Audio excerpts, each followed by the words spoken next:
Hello guys, welcome to the fiction series. Today we are gonna see, what if Naruto was Jinchuriki of Spirits? Part 1.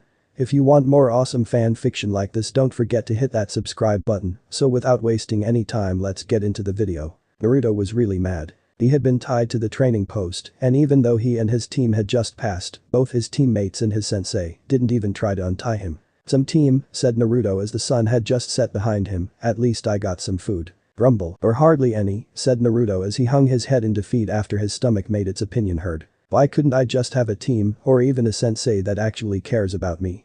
Naruto thought as he held his anger and sadness back at being betrayed right at the start. That was when a bright light shone from the nearby woods, and Naruto looked to see a brilliant glowing orb float towards him. "What the?" Naruto asked as the orb began to float around him playfully. The fun ended when the orb went inside Naruto before the blonde was enveloped in a light that was as bright as the orb was. The light vanished to reveal an unconscious Naruto on the ground, and the post he was tied to and the rope used on him were gone. Nearby, an Anbu member that was sent by the third Hokage had just arrived when the light appeared. She carefully approached Naruto and picked him up. "I better take you to the Hokage," said the Anbu as she held him motherly in her arms, "Naruto-kun." Mindscape. Naruto slowly awoke to find himself somewhere dark and damp with water that was just a few inches deep. "Great," said Naruto as he got to his feet, "guess someone decided to throw me in a sewer." Naruto looked around to see that the room he was in was really huge and some sort of cage.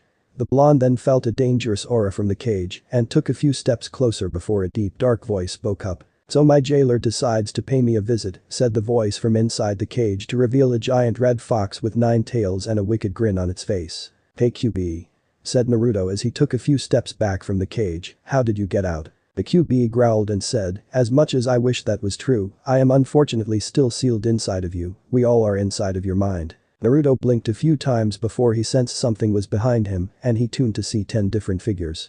A dragon with a blonde mane and wings made of fire wearing red armor, a bipedal wolf wielding 2 large golden swords and wearing white armor that had blue stripes, a huge bug-like creature in an odd combination with a blue rhinoceros beetle and a stag beetle, a woman with long rainbow-colored hair wielding a rapier, wearing what looked like a pale white swimsuit and long clawed boots and giant light green armor, a giant ram with snow-white fur that hid multiple eggs underneath, an odd creature with a mirror for a body wearing a green robe and pointed hat, a combination of an Oni demon and a meteor, a giant horse made of wood and metal, a mermaid with long silver hair and blue and green scales holding a golden trident, and a large cat-like creature with a human face and golden wings wearing black armor. "Whoa," said Naruto in awe as he fell on his rear, "Who or what are you?" "We are the legendary ancient warriors," said the dragon with a booming voice, "great and powerful warriors with the powers of the 10 elements.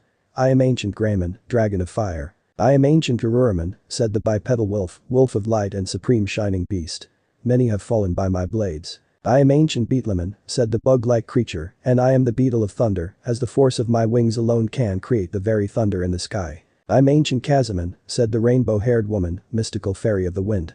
"I can tell that we will get along just fine." "I am ancient Megatheriaman," said the giant ram, "and I am the ram of ice from the cold mountains." "I am ancient Wisedmon, young one," said the mirror creature in a wise tone, "and I am the sage of steel, as even all things metal possesses their own mystical properties." "Name's ancient Vulcaman," said the giant ogre, "and some have called me the ogre of earth. I can't wait to rock with you kid." "I am ancient Troyaman," said the giant wooden horse, the great wooden horse, "and I really like your village, especially the trees." "I'm ancient Mermayman, Sugar," said the mermaid with a southern drawl in her voice, the beautiful mermaid of the sea. "I have to say, for a human you're kind of cute with those whisker marks of yours." Naruto blushed as he never did have a girl, let alone anyone, give him a good comment on his looks. "Thanks, I guess," said the blonde before he faced a cat-like creature, "what about you?" The armored cat looked at Naruto and stoically said, "I am ancient Sphinxman, guardian of the shadows. I sense some darkness within your heart, but the brilliance of your spirit has shown me that you have what it takes to use that darkness not as a weapon or means, but as an extension of your own power. But even so, you must prove to me that you are ready to wield the power of darkness without letting such power corrupt you." Naruto respectfully bowed towards ancient Sphinxman as he felt that he should show some respect to it, as well as the others before him. "No need to be nervous," said ancient Kazaman in a playful voice of a young girl, "especially around us." Ancient Mermayman delicately wrapped an arm around Naruto's shoulders and said, "Of course, Sugar, we're here to help you as Kami had seen your plight, and I just have to say that the people here are just awful for treating you like that over the years." Ancient Wisedmon then pointed to the cage and said, "We have even altered the seal that allows you to hold the fox inside to where only you or your death will allow the QB its freedom." Naruto looked and saw not only a paper seal on the cage's doors, but a collar with tags that had kanji for fire, earth, thunder, wind, water, ice, steel, wood, light, and darkness around the QB's neck. "We will also lend you our power," said Ancient Greymon as Naruto turned to face the legendary warriors, "but we shall set some limitations to how much power you use in order to prevent any mishaps." Naruto didn't like the sound of being limited, he did understand that everything has limits, and he personally would hate to see the more disastrous mishaps. Even though he might push those limits, Naruto wasn't suicidal with his training. "The first limit we're going to place is that you can only use one of our powers," said Ancient Uruman, "but even should you use your shadow clones, you are only allowed to use one of our powers. 10 different powers and I can only use one at a time," Naruto thought with a small scowl on his face. "Do not worry," said Ancient Wisdomon, "once you have a better understanding and better control of our power, we will teach you how to access more power. For now, just focus on training with one at a time." "The second limit," said Ancient Megatheriaman with an elderly voice, "you can only use that power for so long before you have to rest, so use this gift wisely as this will affect all forms of our power." Naruto pondered what the ram had said and asked, "Once I reach that time limit, how long would I have to wait?" Ancient Megatheriaman chuckled and said, "That is a good question.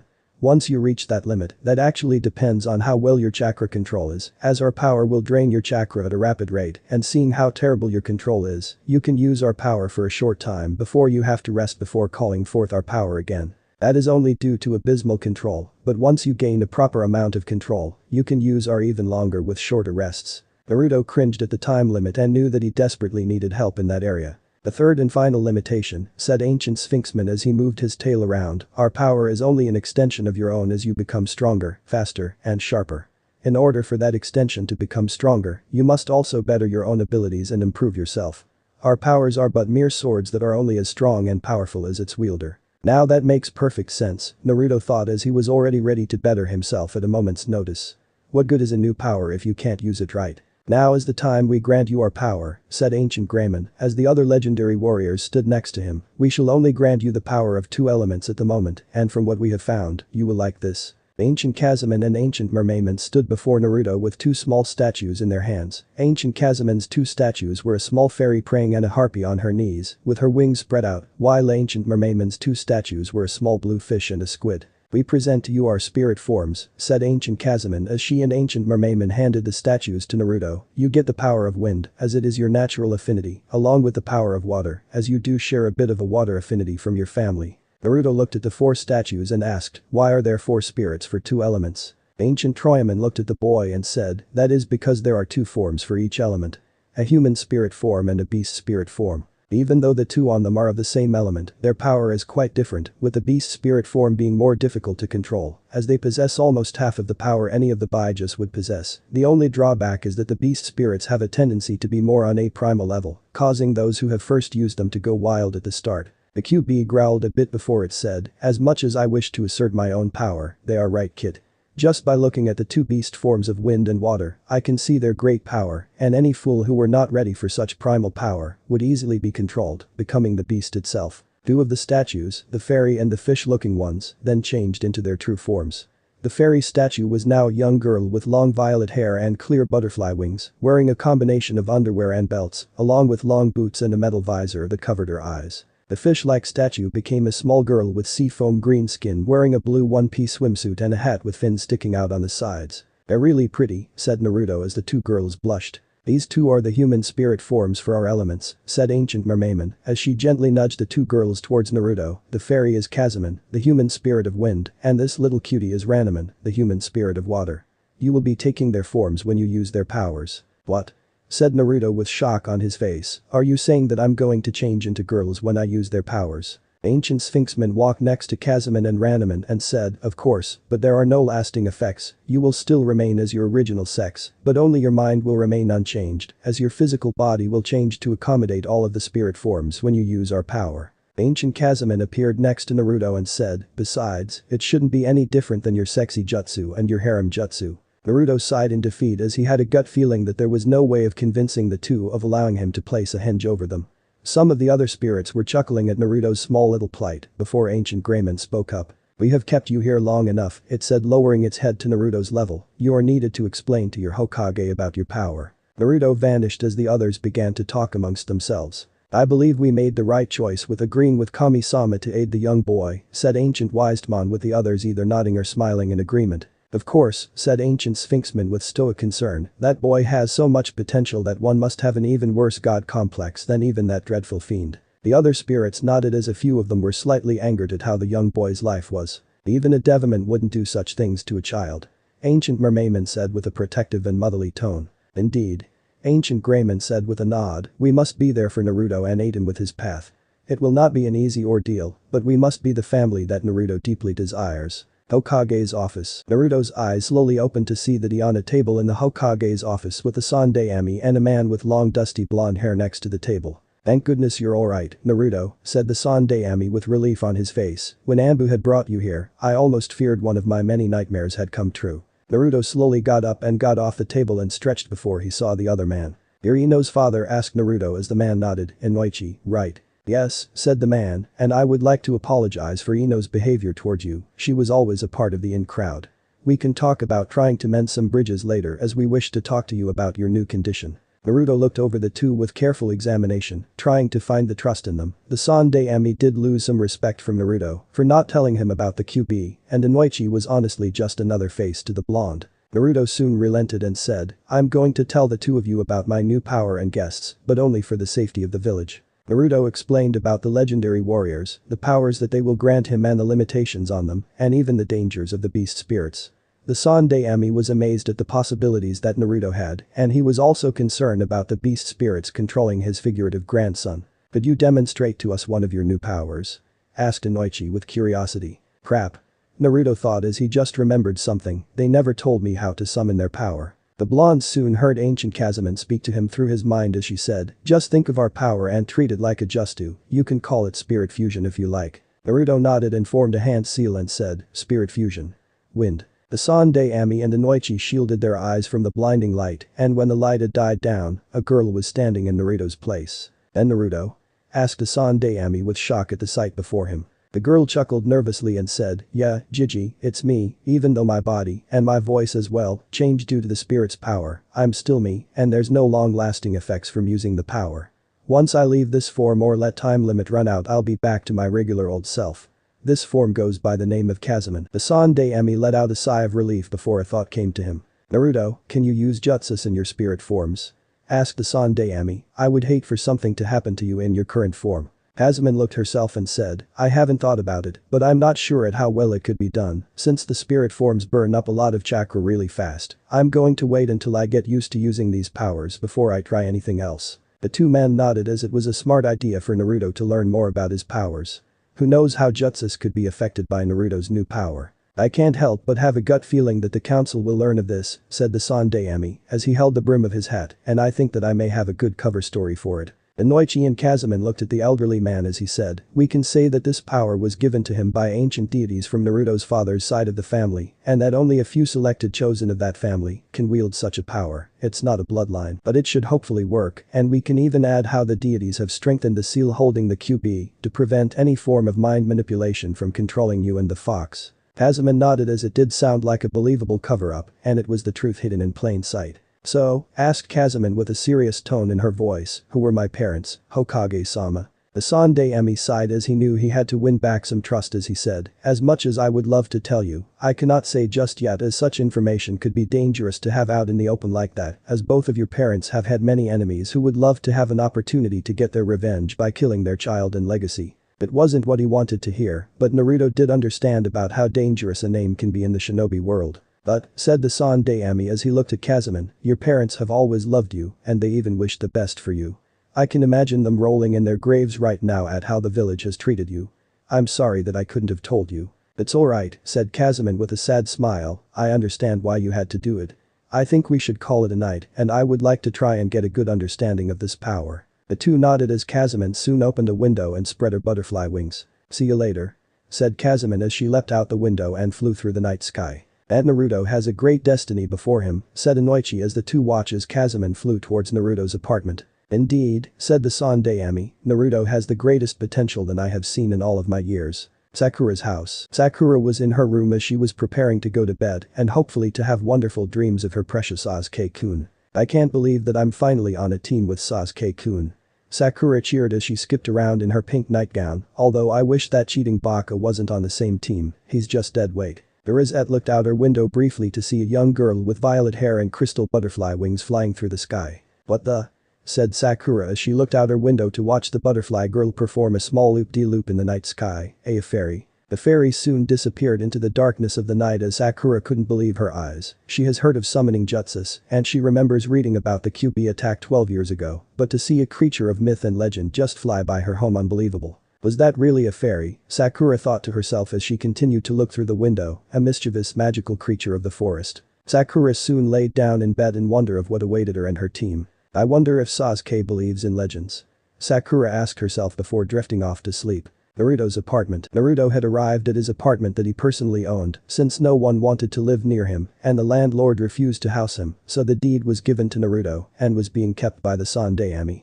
Naruto entered his bathroom to still see that he was Kazuma and couldn't help but blush at how she looked. Kazuman's really pretty, Naruto thought as he removed the visor to see Kazuman's violet eyes. She's even prettier than Sakura-chan. The flash of light shone and cleared to reveal Naruto in his original form where Kazuma once stood.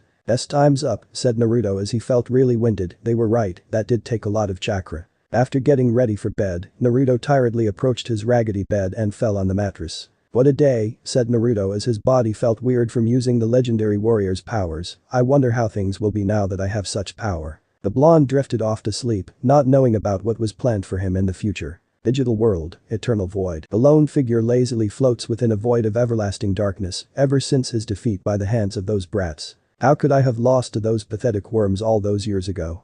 The figure roared out in anger, "My power is unmatched by all. None could ever dream of having such power as I do." "Vivid arrest," said devil-like figure as it was sitting with two fiendish-looking figures playing cards. "We all got beaten by a bunch of brats. A few of us have even been beaten more than once, so don't cry about it." "Don't cry about it?" the one figure asked in pure anger. "Don't cry about it, you do not even understand the severity of my loss. I was once the most feared Digimon in the digital world and now I'm reduced to a mere child's tale and laughing stock." "So what?" one of the fiendish figures asked. "At least you didn't get beaten by the dreams of every child your champion had collected for you. Nor did you get holes ripped into your body," said a metal serpent with a cannon-like nose. "I died in horrible agony." The first figure decided to ignore the others and their silly little card game as he drifted into a different part of the void. "Those fools should be trembling at my feet," the figure said as he tightened his fists until he felt something. "What's this?" Using a small amount of his power, the figure was able to create an oval-shaped window in the void that revealed to him a different world. This world was obviously different than the digital world, but there was something calling out to him. More correctly, someone. Observing the new world, the figure smiled as something had caught his eye. "So there is someone who shares my ideals," the figure said as a plan began to formulate in his mind, and thankfully he was already pushed towards my direction. The figure knew that this person would be perfect for him in order to show both worlds the power that he truly possessed. The power that makes him into a god. The next morning found Naruto, Sakura, and Sasuke waiting for their sensei to arrive.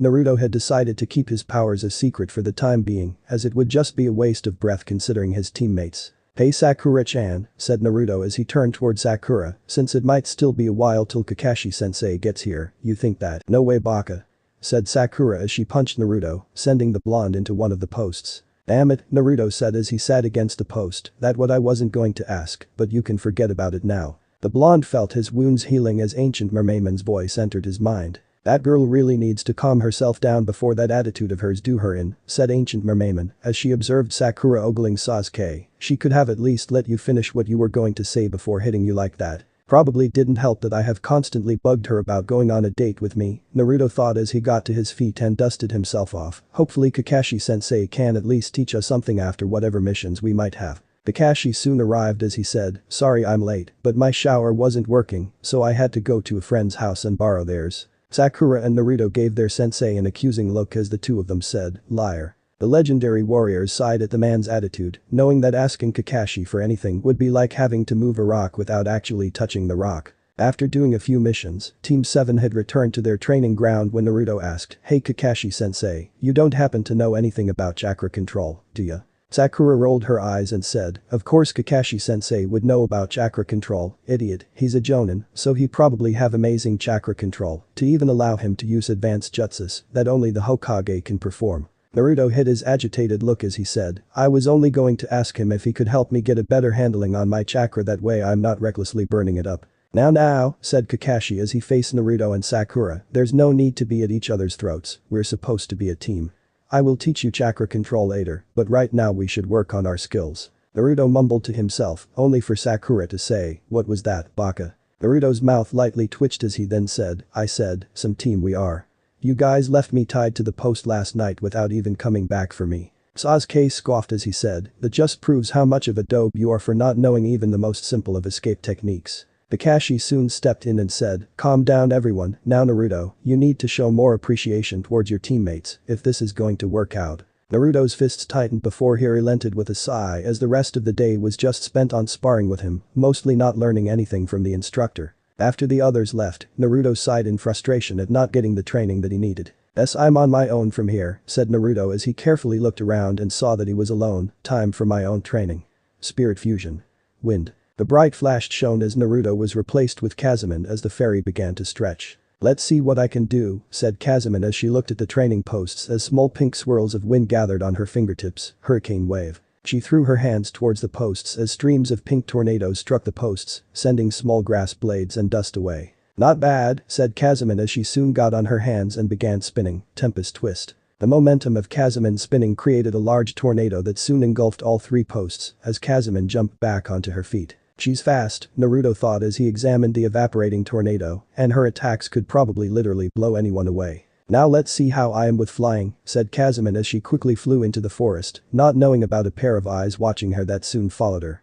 Kazumi flew through the trees in a fast pace while dodging the many branches in her way. Spirit of the wind really fits this character, said Kazumi as she continued to fly through the forest, great speed and power over wind, she's very strong.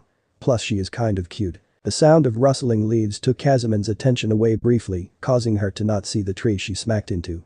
The pair of eyes watching her cringed at the impact before it saw Kazumi slide down to the ground. Ow, said Kazumi as she soon fell onto her back, note to self. Work on sensing the area around me. The sound of rustling leaves alerted Kazumi of something out there, causing her to quickly jump to her feet. Who's there? Asked Kazumi as she got into a fighting stance. A figure soon arrived to show Sakura slowly appearing out of a nearby brush holding her hands up. Please don't hurt me, said Sakura as she tried to show that she was friendly, I'm not here to cause you trouble. I was actually coming by to check on my friend, Naruto. Why do I not believe that? Naruto thought to himself as he observed the rosette. If you're talking about the boy with blonde hair and whisker marks, then he already had left when I arrived, said Kazumi as she carefully lowered her guard, I was just training here since no one was around. You fight? Asked Sakura as she looked at the fairy Digimon's attire, in your underwear. Kazumi looked at herself before she said, who says that you need bulky clothing when you can use your speed and control over wind to take out enemies? Sakura did see the logic as she had witnessed the fairy's speed and agility, as well as that giant tornado she had summoned. Oh, I'm sorry, said Sakura as she bowed towards Kazumi, I'm Sakura Haruno, what's your name? The fairy returned the bow and said, I'm Kazumi, spirit of the wind. I take it that Naruto's your teammate. Sakura nodded and said, yeah, so how did you meet him? It's time to use that story, Naruto thought as he remembered what the Sandaime had said. Well, said Kazumi, the other spirits and I were traveling to find our missing clan when I sensed someone from that clan. Sakura blinked in confusion and asked, you have a clan? Kazumi nodded and said, yes, but that's another story. As I was saying, I sensed someone from that clan to find your friend tied to one of those posts. I don't know what kind of joke it was, but I sensed that it was already old by the time I arrived. I approached him and cut him loose, I take it you just stood by and left him like that. Sakura's eyes widened as she said, no, it wasn't like that, Kazumi. We thought that he could get out on his own. Kazumi crossed her arms and said, sure it wasn't like that. The poor guy was starving, so I gave him some food that I had packed because with how he ate, none of you even bothered to at least make sure he had food. I offered to help him get home, but he said that he can get there by himself. Said Kazumi as she blushed guiltily, I wanted to make sure he got home safely so I followed him. I tell you, I lost him a couple of times before I saw that he made it home safely. Sakura let out a sigh of relief as she was glad that Naruto did make it home alright. I then returned to the others and told them about Naruto, Kazumi continued, and when they heard, our leader sent me and another spirit with me to keep an eye on him, so we watched him since then. Sakura soon felt a sharp glare from Kazumi and knew that she was in a bit of trouble. We saw how you treated him when he tried asking you for something before he even finished, said Kazumi with a hint of anger in her voice, tell me something. Did you really know what he was going to ask? Sakura looked at Kazuma and said, I knew he was going to ask me out on a date, but that baka is clearly too dumb to see that I'm not the least bit interested in that piece of dead weight. I only care about Sasuke-kun. So that's how she feels about me, Naruto thought as he felt his heart break. So that's why you insult him and don't even bother helping him when clearly you know just enough to get by as a ninja, said Kazuma as she turned to leave. I'm sorry, but I have to get back to Randaman or our leader will tear out my wings for abandoning him. Kazuma, wait, said Sakura, but the fairy Digimon had quickly began flying through the forest, so the Rosette decided to follow. Kazuma continued to fly through the forest before she saw Sakura following her and calling out to her through the branches. Damn it, Naruto thought as he wanted to lose Sakura before the time limit was up. Guess I have to show her what Kazuma can do. Kazuma lightly turned to face Sakura and said, I need you to stop following me or I'll get in trouble. Sakura continued to pursue the fairy Digimon until she saw Kazuma charge towards a nearby tree. Sorry, but I have no choice, said Kazuma as she began to rapidly kick the tree, Riseo temporale. Sakura watched in awe as Kazuma's kick soon break the tree before witnessing her kick the tree towards her. The Rosette quickly jumped towards the ground and rolled back onto her feet, only to see that Kazuma had quickly disappeared from her sight. Kazuma, wait. Sakura yelled through the forest before she hung her head in defeat. I lost her. Kazuma continued to fly through the forest as she saw that she successfully got away from Sakura. I hated to do that, Naruto thought with guilt in his heart, but I needed to lose her and be by myself for a while. We're sorry that you had to hear that, sugar, said Ancient Mermaidman as she comforted Naruto through his mind. If it makes you feel any better, that girl doesn't know the kind of boy she just let escape through her fingers. You are the sweetest gentleman Ancient Kazuma and I have ever met in our lives, at her loss. Ancient Kazuma soon joined in and said, yeah, and it's her loss that she loses you to a sweet girl that you deserve. Naruto felt the warmth from the legendary warriors of wind and water before a bright light enveloped him, causing him to fall to the ground in his original form. Ow, said Naruto as he pushed himself onto his feet. Note to self. Be on solid ground should time run out. After dusting the dirt off of himself, Naruto slowly continued through the forest as he was still thinking about how his whole day was nothing but a mess. Maybe tomorrow will be better, said Naruto, as he could still feel the heartbreak from what Sakura had said, that is if the dead weight doesn't ruin it for everyone. Hokage's office. The Sensei was looking through his crystal ball and couldn't help but sympathize with his grandson. I'm sorry that you had to learn that, Naruto, said the Sensei as he looked at a nearby photo of himself in his younger years with his wife, Bawako. Sakura doesn't realize how bad she had hurt you, my grandson. The Sensei carefully looked around before he pulled out a picture of an older version of Naruto, save for the whisker marks, and said, I hope you can forgive an old fool, Minato, but I am trying my best to help your son.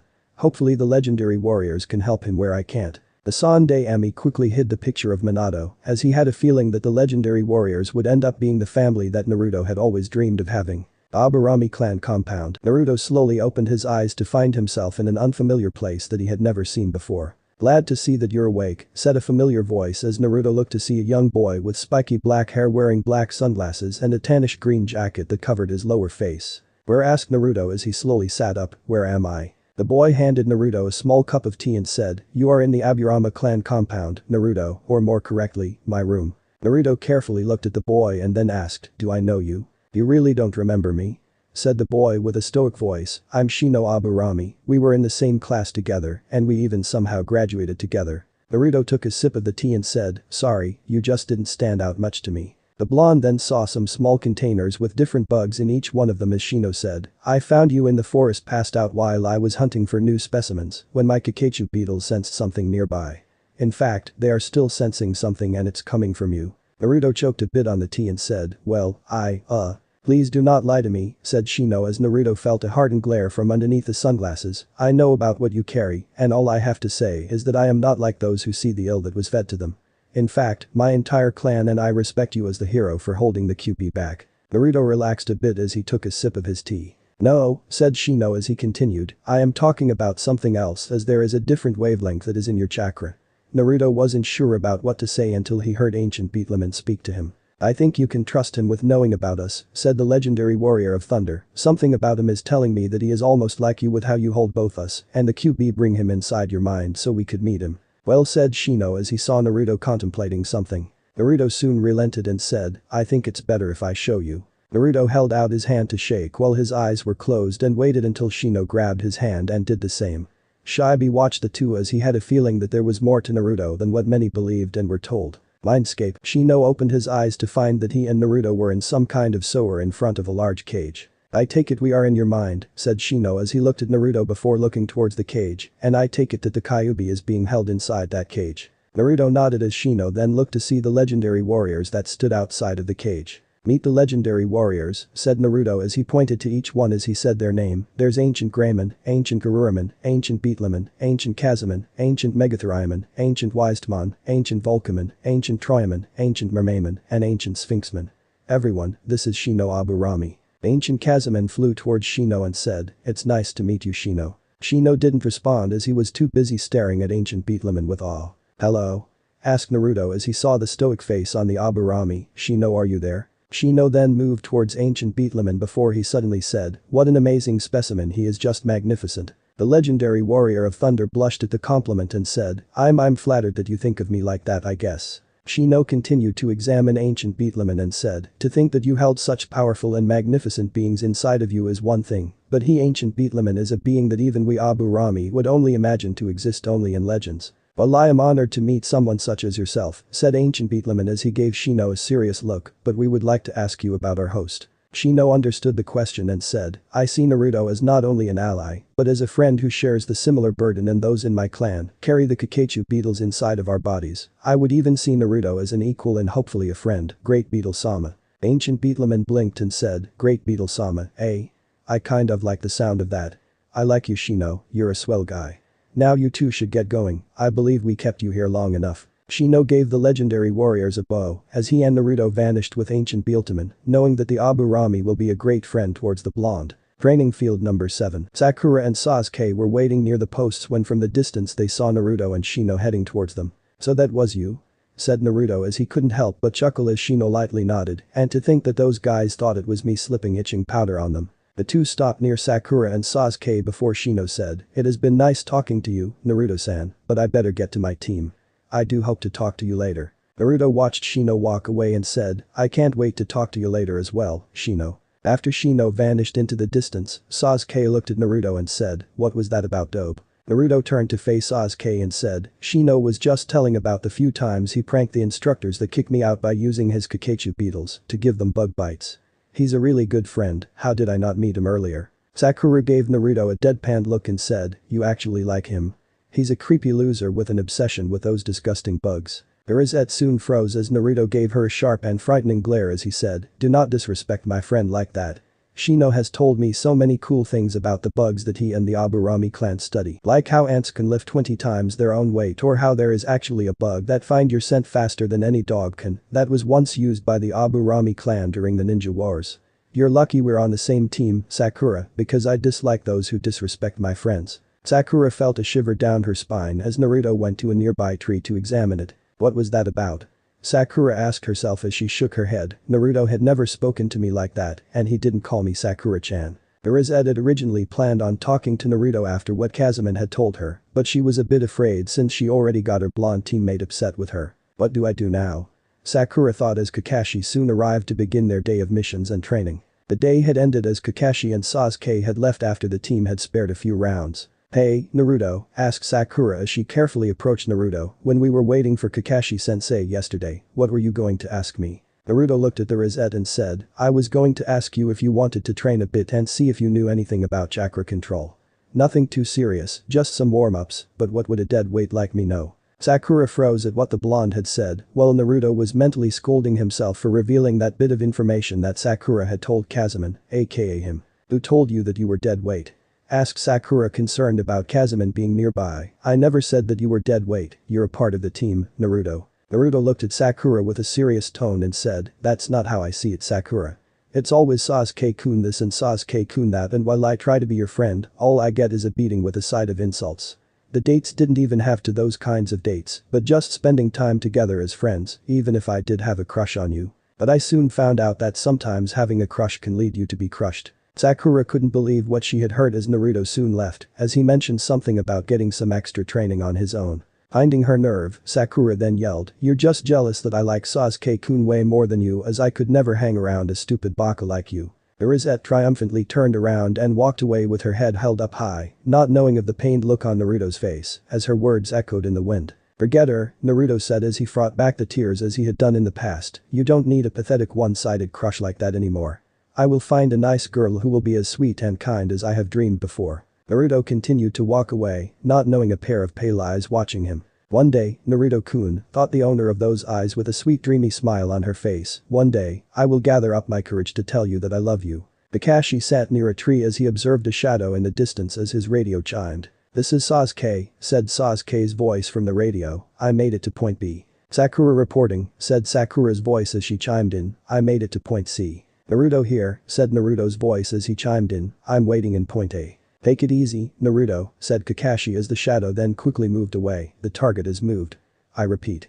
The target is moved. The shadow ran as the three genin carefully chased after it until it came to a stop while the genin hid behind a few trees. What is the status of the target? Kakashi's voice chimed in on their radios. About 5 meters, sensei, said Naruto as he had to fight the urge to quickly jump the shadow, I'm ready for the signal. I'm ready as well, said Sasuke as he observed the shadow. Awaiting the signal, said Sakura as she carefully examined the small red ribbon on the shadow. Alright, on my mark, said Kakashi as he waited for the right moment from his location, now. The three genin soon charged the shadow as Naruto quickly grabbed it from behind. Kakashi heard the struggling sounds of the fire daimyo's wife's cat, along with Naruto's as he said, confirm target by red ribbon on right ear. Sasuke's voice came in and said, ribbon confirmed. Target, Tora the cat, captured. Hokage's office. Team 7 had watched the wife of the fire daimyo carry her cat away, while hugging it to death. No wonder that stupid cat scratched the hell out of me, said Naruto, as he was covered in claw marks that were slowly vanishing, that woman's crushing him to death. The Sensei looked at the other available missions, as he silently agreed with Naruto and said, since Team 7 has complete their mission capture missing pet. Tora, there are still a few available missions. These missions include babysitting a councilwoman's 3 children, digging potatoes, and, isn't there any other mission we can do that doesn't sound like doing everyday chores? Asked Naruto as he was agitated by the D-ranked missions, we're not getting anywhere with these stupid D ranks. The Hokage sighed at the boy's impatience, but he has seen a change in the team during the past week, Naruto more than the others. While Sasuke and Sakura had received training and better knowledge than Naruto, the blonde was now carrying himself with an aura that screamed bring it, while it was backed up with a look that said watch me. Indeed, Naruto has gotten stronger in the past week thanks to the legendary warriors. The blonde did have a better understanding and knowledge of Kazaman's and Randaman's power through training with both spirits and through the help of ancient Kazaman and ancient Mermaman.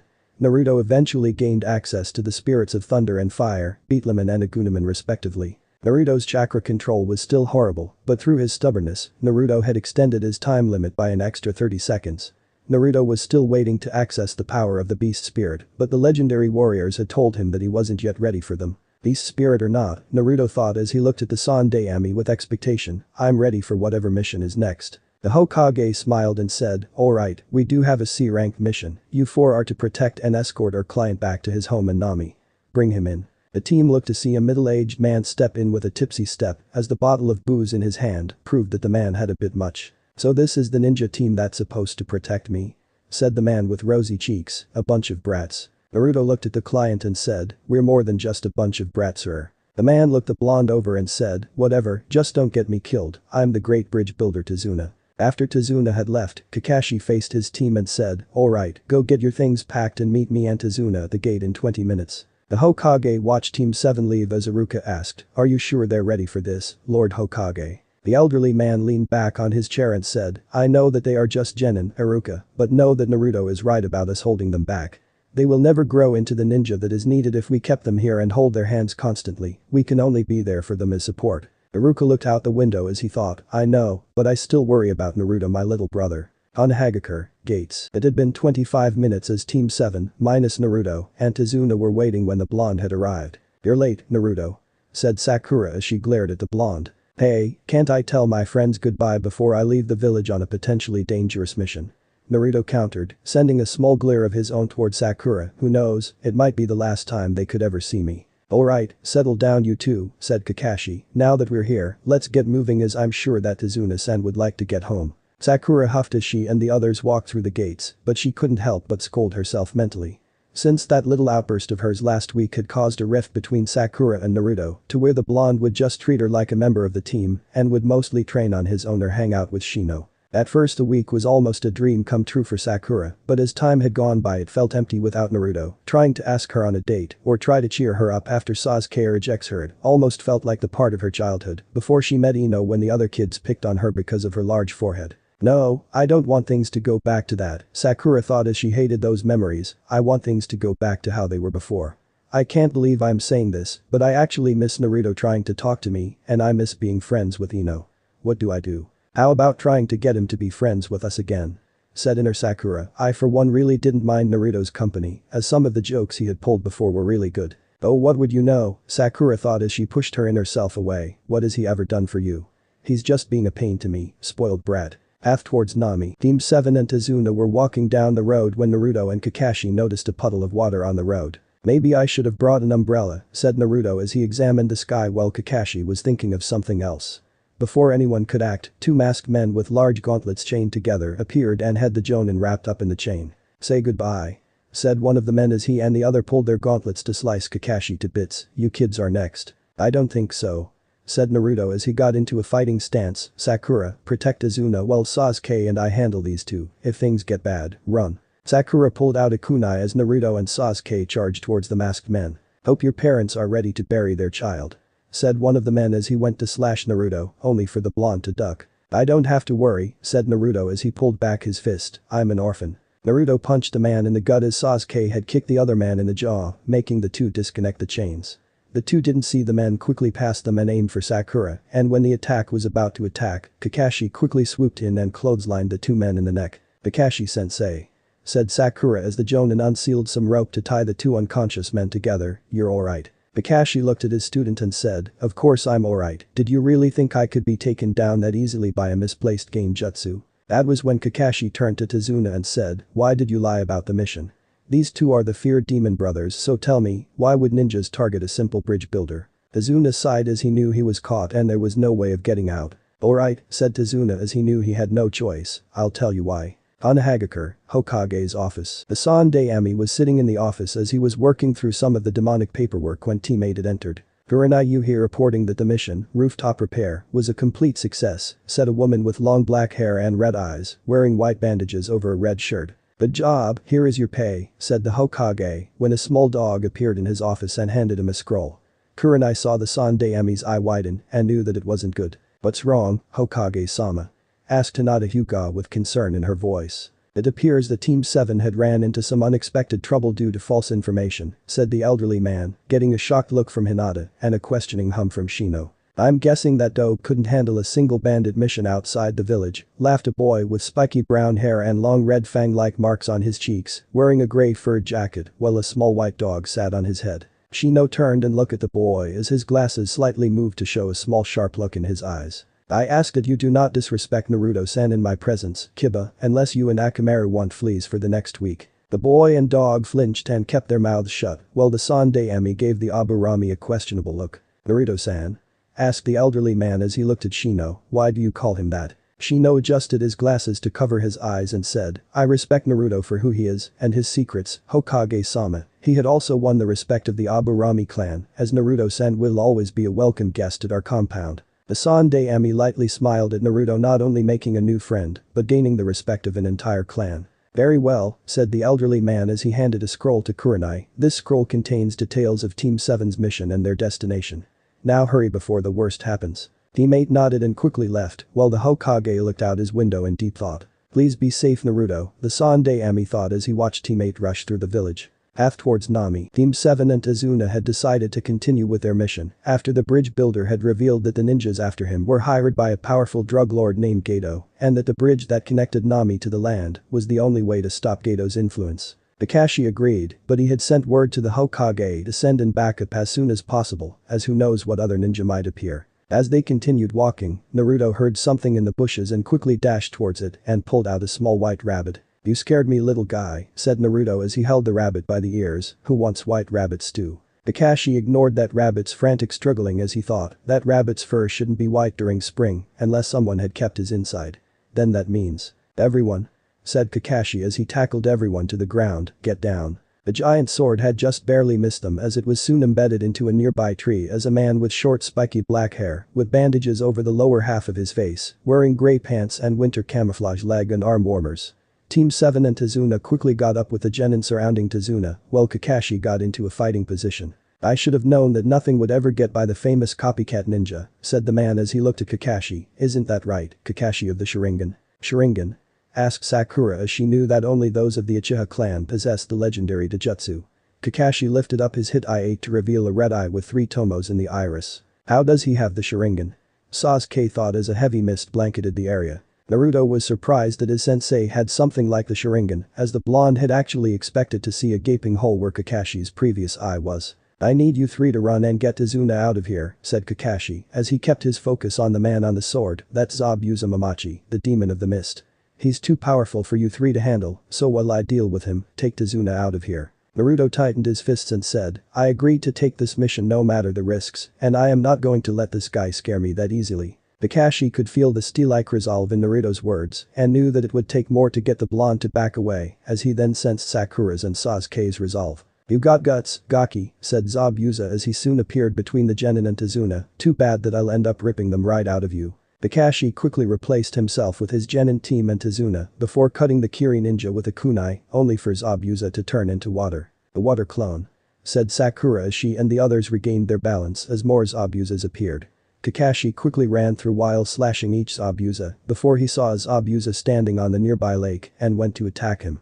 This Zabuza quickly jumped back and pulled out the giant sword, easily bisecting Kakashi, but soon found that Kakashi had melted into water. So, said Zabuza as he quickly turned around to block an attack from Kakashi, you copied my jutsu. No matter, I'll still kill the bridge builder. Naruto and Sasuke were dealing with some of the Zabuza clones when they heard the sound of chanting and looked to see Kakashi and the real Zabuza launched 2 dragon-shaped jets of water at each other.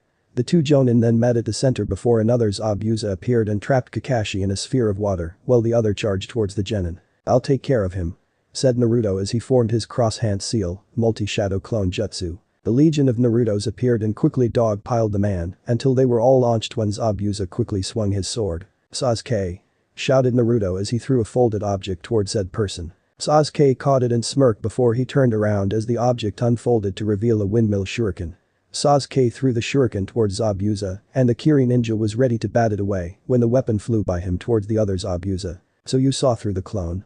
No matter, said the real Zabuza as he then caught the shuriken effortlessly, you'll have to do more than that if you wish to take me down. The sound of metal flying in the wind alerted Zabuza of another shuriken flying towards him. The second shuriken, said Zabuza as he quickly jumped to avoid the attack until the shuriken then transformed into Naruto. Surprise, Dumbus, said Naruto as he threw a kunai towards Zabuza. The swordsman couldn't risk an injury to the shoulder, so he quickly moved his arm out of the sphere of water, avoiding the kunai and setting Kakashi free. You brat, said Zabuza as he summoned a clone underwater and sent it towards Naruto before Kakashi quickly attacked him. The clone pulled Naruto underwater and planned on drowning the blonde while the real Zabuza handled Kakashi. Let's see how you like one more surprise, Naruto thought with a smirk on his face as a flash of light shone through the water. Above the water, Kakashi was using a kunai to hold his ground against Zabuza's sword when a bright light shone from the water. Aki must have blown himself up, said Zabuza as he smirked under the bandages. Naruto Kakashi thought as the image of Naruto floating towards the bottom lifelessly until he saw a figure burst from the water and kick Zabuza. The figure was a young girl with seafoam green skin wearing a blue one-piece swimsuit and hat adorned with fins. Who are you? Asked Kakashi as he was curious about the figure that stood on the water next to him. Where's Naruto? The girl looked at the jonin and said, my name's Ranman and if you're talking about Blondie, then he's safe with a few of my friends. The 2 then saw Zabuza attacking them but missed as Kakashi and Ranman quickly jumped away. My word, someone's being quite rude, said Ranman as she slid on the water before holding her hand in the air. Let's see how you handle a little draining rain. A rain cloud formed over Zabuza and began pouring a stream of water over the Kiri ninja until he used his sword to swat it away. I don't know what you are, but you're a fool for thinking that you could use water against me, said Zabuza as he lifted the giant blade over his shoulder before his body began to heave from the weight. What is this? How could I be this tired already? Zabuza questioned himself as he tried to catch his breath until he saw Kakashi dash towards him. He quickly jumped away while he felt the blade becoming heavier by the second. I only have one shot at this rate, Zabuza thought as he went to circle around Kakashi, only to find the Konoha ninja mimicking him. What the hell? Said Zabuza as he tried circling Kakashi in the other direction, but the man was mimicking him again. How are you doing this? Said Kakashi, shocking Zabuza out of his wits. Zabuza went to perform a jutsu, only for Kakashi to quickly finish the jutsu. Water style. Giant vortex jutsu, said Kakashi as a giant vortex of water appeared and slammed the Kiri ninja into a tree before using kunai to trap him against the tree. And to make sure you don't butcher anyone with that blade, said Ranaman as a small cloud formed on the giant sword, dark vapor. Everyone watched as the cloud was somehow melting the sword until it was half its eyes and completely dulled. Zabuza then saw Kakashi appear in the tree and said, "Can you see into the future?" Kakashi looked at the man and ominously said, "Yes, and your future is death." 3 senbon needles soon appeared and were jammed into Zabuza's neck as a young man with long black hair wearing a mask, a green jacket, and brown pants appeared. Kakashi saw Zabuza fall to the ground and went to examine the man's vitals, only to find him dead. "Thank you for weakening this criminal," said the young man as he soon lifted the man and the ruined sword. "I must go now and take care of the body. Farewell." The young boy vanished with Zabuza in tow, while Kakashi soon approached Ranaman. "Thank you for your assistance," said Kakashi as Sakura, Sasuke, and Tazuna walked next towards the two. "It wasn't a problem, sugar," said Ranaman as she smiled. "My friends and I were just passing by when we saw the scuffle. I dove in to save Naruto-kun and help you while my friends took care of Blondie." Sakura soon approached Ranaman and asked, "You don't happen to know Kazuman, do you?" "Of course, sugar," said Ranaman as she chuckled. "She told me about how you feel about Naruto-kun, and all I have to say is that you are quite the fool for throwing away a little gentleman for a boy whose attitude could match a grumpy porcupine." Sakura's eyes twitched as she said, "Don't talk about my Sasuke-kun like that, you see, hag." Ranaman huffed as she then walked towards the water. Seeing what she had done, Sakura quickly ran towards the water fairy Digimon and said, "Wait, I'm sorry Ranaman. I didn't mean that, honestly." "Sure you didn't mean that," said Ranaman as she made it to the edge of the water, "like how you didn't mean it when you told Kazuman that Naruto is just dead weight to the team." Sakura cringed at that as she then said, "Look, can I at least go with you to talk to Naruto? I don't want to lose another friend." Ranaman turned to face Sakura with a questioning look and said, "You think of him as a friend? Ha. I don't think he considers you as a friend, and frankly he decided to just stop trying, since you're so hung up on beating the poor boy to death, well you crushed not just his spirits, but his poor fragile heart." Sakura was shocked that Naruto didn't see her as a friend, as she then grabbed Ranaman's wrist and said, "You're wrong. Naruto still sees me as a friend. You're lying. You're making him into your own little puppet, you little slap." Everyone froze as Sakura fell to the ground with a bright red mark on her cheek from Ranaman's backhanded slap. "Don't you dare say that about me," said Ranaman as anger burning in her eyes as she stared down Sakura. "I would never do such vile things to that poor sweet boy. Now if you don't mind, I need to get back with the others.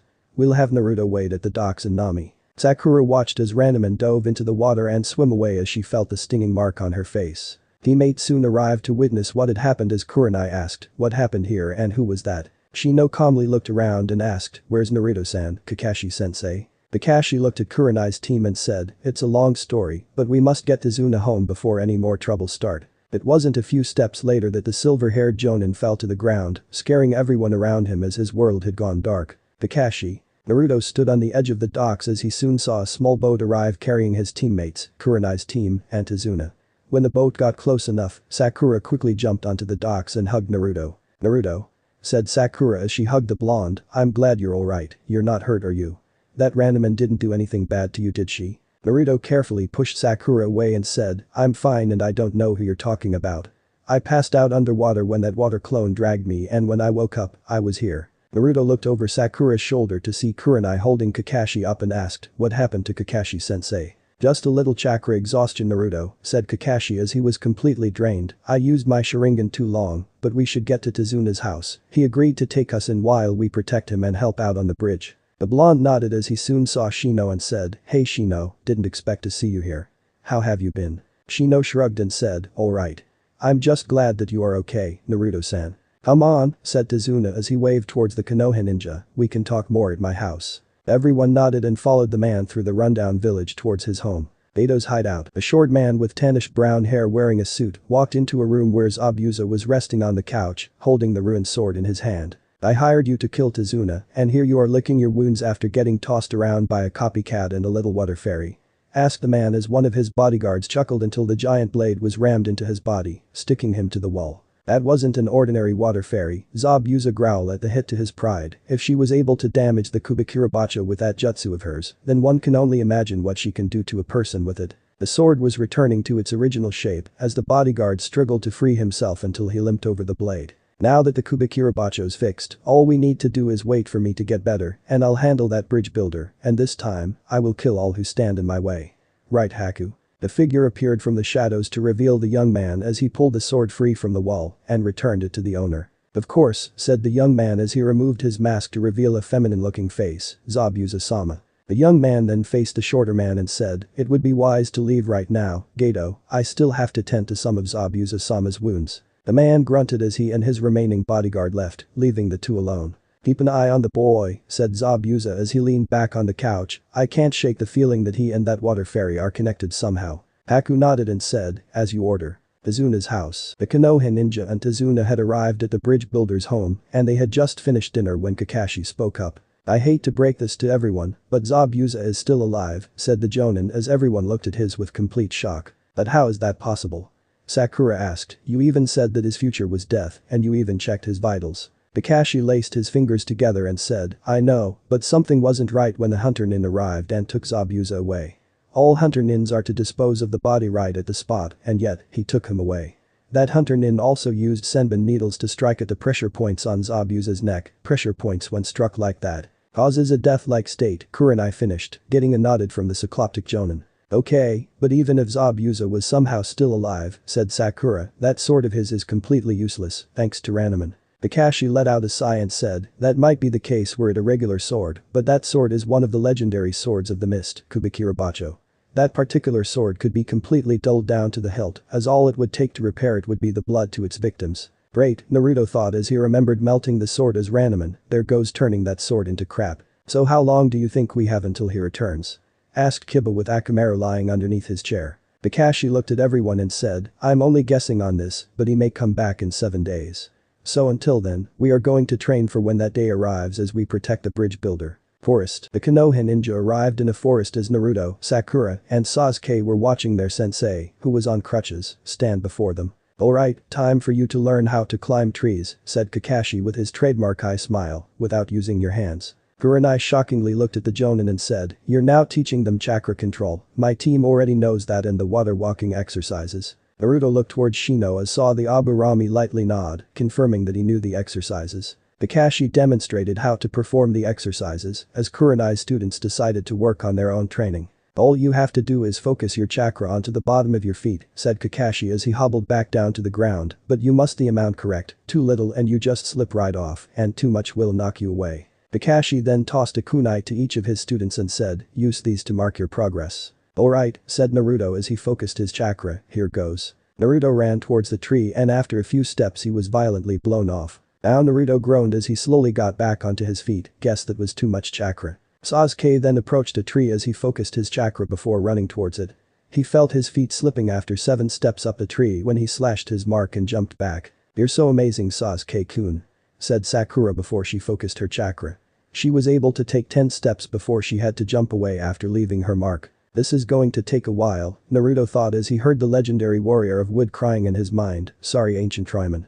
A few minutes had passed as Team 8 was watching Team 7's progress. Sakura had already made it up to a branch, while Sasuke was 3/4 of the way, and Naruto was barely halfway. "Very good Sakura," said Kakashi as he observed his students, "if you want to, you can go see if Tazuna needs any help with the bridge." Kurenai soon stepped in and said, "Why not have Sakura help her teammates with this exercise?" Seeing the woman's point, Sakura jumped down from the branch and looked at Sasuke. "Do you need any help, Sasuke-kun?" Sakura asked when she received a glare from the Uchiha. "Alright, well I'll be off." "What about Naruto?" asked Kiba as said blonde cursed to himself after sliding off from his tree again, he could use some help. Sakura looked to see Naruto get up and try again, only for the blonde to make it 2 steps further than before. "He's doing alright by himself," said Sakura as a disapproving look from Kurenai told her otherwise. "Don't bother," said Naruto as he got to his feet, "if she doesn't want to help, then let her do what she wants. I'm only getting in the way of her wonderful social life." Guriz looked at Naruto and said, "Oh, and what would you know about having a social life like mine, Baka?" The sound of furious buzzing alerted Sakura to the swarm of beetles around her as Shino looked at her. "I will help Naruto-san," said Shino as he kept his gaze on Sakura, "if it is alright with you, Kurenai-sensei." Kurenai looked at her student and gave him a nod before she turned her attention to Kakashi. "See Kakashi," said Kurenai as she gave the Cyclops an accusing look, "you talk about how important teamwork is, but look at your team. The reason why this team needed help with this mission is because it's dysfunctional and you're not doing anything to correct it. Now if you don't mind, I'm going to see if Tsunami needs any help." Everyone watched as Kurenai stormed off with Hinata and Kiba and Akamaru following her, while Kakashi looked at his team to find Sasuke continue his exercise. Sakura was staring at him like a lost puppy, while Naruto was facing Shino, as the Aburami was giving him advice on the exercise. "Kakashi-sensei?" asked Sakura as she was concerned about her teacher. "Is this really what I'm doing?" Kakashi asked himself as he saw that Sasuke had finally made it halfway past the branch, while Naruto was actually making better progress than before. Minato-sensei and Obito would be greatly disappointed in me for stomping on their teachings. "I'm going back to the house," said Kakashi as he hobbled through the woods. "I need to get some rest. Continue your training if you want to." Sakura solemnly watched Kakashi leave as she then looked at where Naruto and Sasuke were at on their trees. Sasuke had made it to the second branch, while Naruto had just made it to the branch before falling next to Shino. Is the team really in that bad of shape? Sakura thought to herself as she watched Naruto run up the tree again, while Sasuke had landed on the ground, covered in sweat. "Yeah, we don't always get along, but teams are supposed to have conflict like this, right?" Sakura then thought about what Kazuma and Ranman had said about how she treated her blonde teammate, as a twinge of guilt had struck her heart. Maybe I should at least be nicer to him, Sakura thought as Naruto ran up the tree halfway past the branch, before slashing the bark as he leapt from the tree. Green world. Kakashi was wandering through an endless field of green when he saw two figures in the distance. After looking real hard, the Jonin's lone eye widened as he knew who the figures were. Obito Uchiha and Minato Namikaze. "Obito? Sensei?" cheered Kakashi as he rushed towards them until he was punched in the gut by Obito.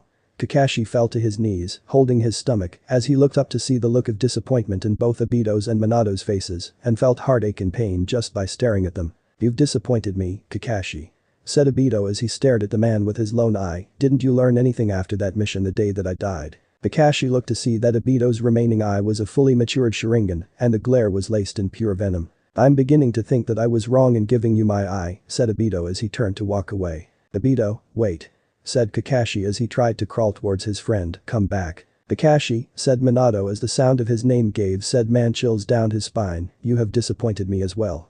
I took you in hopes of helping you get past your father's death and get you to open up to others. Unfortunately, I was wrong into thinking that you could let go of such memories." Kakashi felt himself shatter at those words, and he looked up to see Minato's face change into Naruto's whiskered face. "What's wrong?" said Minato with a stoic look. "You look like you saw a ghost." "I honestly wouldn't be surprised if you never thought of it." Kakashi wanted to say that he knew that Naruto was Minato's son, and he always saw the blonde as a little brother. The cycloptic Jonin then saw something change with Obito and Naruto Minato. Their forms changed into two new figures. One was a man with fiery yellow-orange hair that reached down his waist wearing red and yellow armor, and the other was also a man in gold and black armor that was adorned with lion-like features. "Kakashi," said the man in the lion armor with Obito's voice, "I thought that by giving you my Sharingan eye, that you will honor and carry all that I believe in, but now I see that all you use it for is to stay connected to me along with the Uchiha boy you seem to favor. Had I made a mistake with trusting you with such a gift?" Kakashi wanted to say something, but the man in red armor said, "Had I made a mistake in thinking that you can be able to let go of the past and focus of the future, especially the future of my son?" The Jonin then felt something pulling him from underneath, and when he looked down, he saw a giant demonic-looking beast holding a black sphere in large claws. Inside the sphere, Kakashi could see a small boy draped in white robes. The boy had raven black hair and two fully matured Sharingan eyes. "Sasuke?" said Kakashi as he tried to pull himself away from the beast. "Get out of there." Sasuke chuckled as his sickly sweet voice said, "Why? I have all the power to avenge my clan, the power to kill that man. You helped me get to where I am, and the only one who can stop me is too weak to do anything, and it's all thanks to you, Kakashi-sensei." In his panicked state, Kakashi quickly turned to the two armored men and said, "Obito. Sensei. Please help me. I didn't want this, I wanted to honor your memories. Please save me. Obito. Minato-sensei." Kakashi saw the two armored men vanish as he tried to claw himself away before the large beast clamped its mouth shut. Then dream, Izuna's house. "Sensei," said Kakashi as he rose up from his bed with sweat running down his brow. He looked around to find that it was just him, and it was all just a terrible nightmare. "Minato-sensei," Obito Kakashi thought as he put his face into his hands. "I'm so sorry." Dinner had arrived as Kakashi was sitting at the table as everyone had finished with their dinner. "Did you sleep well, sensei?" asked Sakura as she looked at her teacher. Kakashi was glad he had his mask on as he paled at the memory of the nightmare and said, "Yes, it was good to get some needed rest." Kurenai gave Kakashi a quick look and saw the haunted look in his lone eye, and she decided not to bring it up as she thought it was just those old war dreams. She still has them from time to time as those days were never the same. "So," said Kakashi as he looked at his students, "how was the rest of your training?" "Why bother," said a small boy wearing green overalls and a hat, "you're just going to die fighting for a lost cause." Tsunami looked at the boy pleadingly and said, "Inari, please don't be like this." Inari scowled and said, "Why? Nothing they can do will stop Gato as he and all his thugs will kill them without a second thought. They should just return to their village as all they do will count for nothing. Do they even really care about us?" Pra-boom, everyone was taken aback as Naruto held Inari by his shirt against the wall and had a threatening look on his eyes. "Don't you dare say that we don't care about anyone," Naruto said as he tightened his grip. "Have you ever had to grow up all by yourself without a parent to love or to be loved by? Have you ever had people ruthlessly beat the crap out of you for no reason or even put you down just because you were trying to be better than everyone? Have you ever thought of killing yourself because no one had ever seen past the lies spoken about you?" A threatening aura was pouring out of Naruto as those watching could have sworn that there was a red dragon standing over the blonde, ready to kill Inari with one fell swipe. "Then Naruto-kun, please, stop," said Hinata as she feared for the small child's safety. He didn't know what he was talking about. The blonde looked at Hinata as the aura rescinded and the dragon's image had vanished.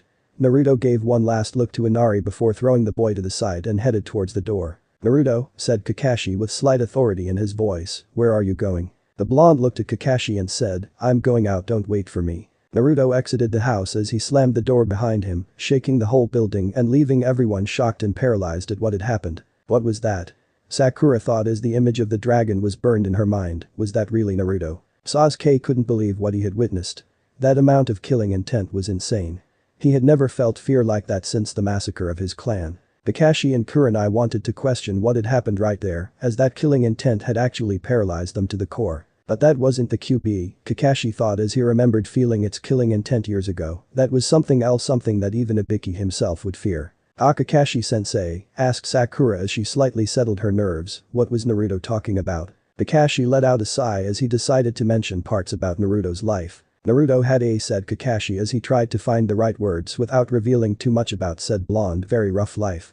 He grew up alone and at first unloved, but it was thanks to very few people that Naruto was able to find that love. That is the reason he used to ask you out so many times, Sakura. He had love of a small family, but he never had that special love, that addictive love that makes people crazy and at times, weird." Sakura felt the guilt rip her heart badly for how she had treated him now, as what Kazuma and Randaman had said to her had rung through her skull. "But I don't understand about why me? Why not anyone else?" asked Sakura as Hinata had to resist giving the Rosetta deadpan look. "Well," Kakashi continued as he knew he had to tread lightly until Shino spoke up. "Do you happen to know Naruto-san's birthday?" Shino asked with a stoic but questioning tone. After getting no answer, the Aburami then said, "I see. This is why this team is so dysfunctional. Neither you nor Sasuke had ever bothered to just talk to Naruto-san instead of belittling him because of how idiotic he makes himself. I happen to know Naruto-san's birthday and he knows of mine, and with when his birthday is, I understand why he is wary of whom he tells." Sakura looked at Shino and asked, "When is Naruto's birthday?" Shino adjusted his glasses as he said, "Forgive me, but I do not wish to indulge you of Naruto-san's birthday, especially to those who do not care for him. Now if you do not mind, I must get some rest as we know only have 6 days until Zabuza returns." After Shino climbed the stairs, Kakashi had gotten up and began to hobble towards the door. "Where are you going?"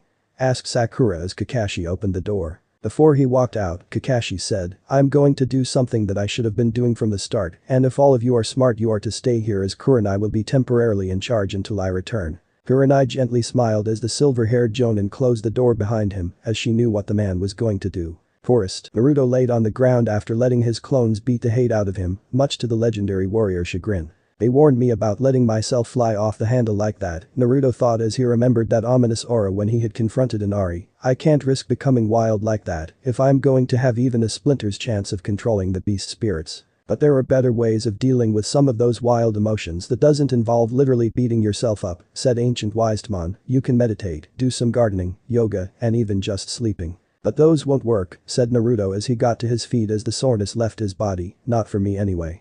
I just need to let this anger out without hurting anyone." The other legendary warriors wanted to argue, but ancient Sphinxman said, "Let the boy handle his problems how he wants to, as he knows that he can talk to us or those he sees close to him for whenever he needs it." Naruto smiled as he thanked the legendary warrior of darkness as he decided that he had enough chakra for some more training. Kakashi had just made it to where Naruto could be when he saw a sudden flash of light. What was that?